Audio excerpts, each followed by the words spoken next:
Assalamu alaykum wa barakatuh. Naomba mumsikize mlevi vizuri sana, ana elimu kubwa sana ya kutosha. Naomba mpate kujifunza kupitia huyu mlevi.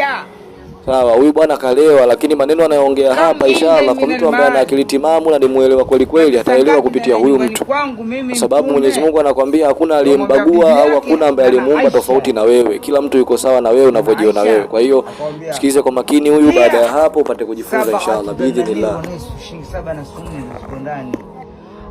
Mtume akamwambia mke yake, tasaddaq ya sadaka hizo. Kaifa yalqau Muhammadu rabba fi baiti sabatu dananir wa nisf. Bibi mtume Muhammad ataonana na muda wake wakati nyumbani kwako kuna shilingi 7 ya sumni. Akazimia bwana mtume. Bibi amwachia. Akasema Mtume Muhammad sallallahu alaihi wasallam, Allahumma salli ala nabii, akasema, akazimia mtume. Alipozimia katika sakaratul maut, akapata tena fahamu, akamwambia ya Aisha, ewe Aisha.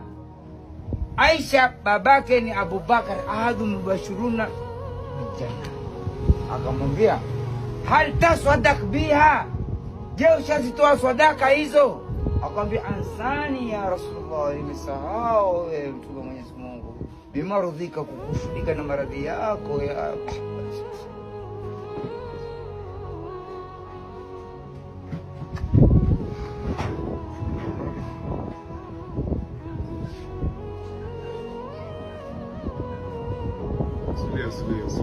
akamwambia kaifa yalqau Muhammadu rabba, bibi Muhammad ataonana na Mola wake wa fi baitihi, na katika nyumbani kwako, nyumbani kwangu, sabatu dananironis, dinari 7 ni kama shilingi 7 na sumni.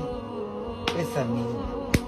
Una watu kama una kitu mtu anakudharau, hajui Mungu angali pesa. Inna Allah yadhuru kulubakum, Mungu angalia nyoyo zenu. Inna Allah yandhuru kulubakum, anaangalia nyoyo zenu. Wala yandhuru ashwarakum, angalia nywele zenu wala uzuri wenu, hata kama una mapengo, si kama Mungu angalia nyoyo zenu. Allahumma salli ala nabii. Pesa ni chunge, nipe juisi, nipe tomato, nipe